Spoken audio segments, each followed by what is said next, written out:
the absolute happiness and protection of his subjects. Personal desires must yield to public welfare. Justice must be impartial, devoid of favor or fear. In Abhidharma, when times are turbulent, a leader must act with supreme presence of mind, flexibility, and tactical wisdom, while remaining firmly anchored within the boundary of Dharma.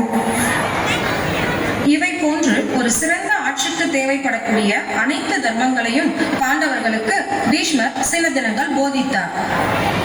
மேற்கண்ட தர்மங்களை எல்லாம் கடைபிடித்து நாம் சிறந்த ஆட்சியாளராக இருந்த போதிலும் வெளிப்புற பொருட்களின் மீது கொண்டுள்ள ஆசைகளை மனதளவில் முற்றிலும் துறந்து பரம்பொருளின் மனம் நாடும் பொழுது நீ மோட்சத்தை அடைகிறாய். किमेकं देवतं लोके किं वाप्येकं परायणं सुवन्तः कमर्चन्तः प्राप्नुयुर् मानवाः சுகம். பரம்பொருள் என்று கூறினீர்களே, அந்த பரம்பொருள் யார்? பிறவி பிணியில் இருந்து மனிதன் தப்பிக்க யாரை துதித்து சரணடைய வேண்டும்? இதோ நம் முன்னே வீற்றிருக்கும் விஷ்ணுவின் அவதாரமான இந்த கிருஷ்ணரே நம் பரம்பொருள்.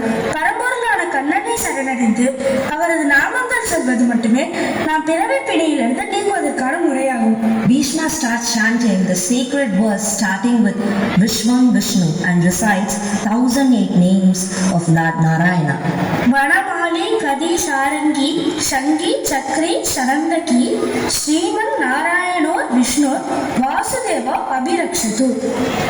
பிதாமகரே, உங்கள் நாட்டிலிருந்து வெளிவந்த இந்த விஷ்ணு சகஸ்ர நாமம் என்றும் நிலைத்திருக்கும் மந்திரமாக மாறும். கலியுகத்தின் மனிதர்கள் மோட்சத்தை அடைய இதுவே மிக சிறந்த பாதையாய் அமையும். The words of Guru never fade. The supreme devotion of Bhishma and immortal teaching of Shanti Parva remain eternal lights guiding humanity forever. Satyameva Jayate. गांगेयाय नमस्तुभ्यं शांतनो रंगजन्मने सत्यवृदाय शुचये ब्रह्मचार्ये नमो नमः.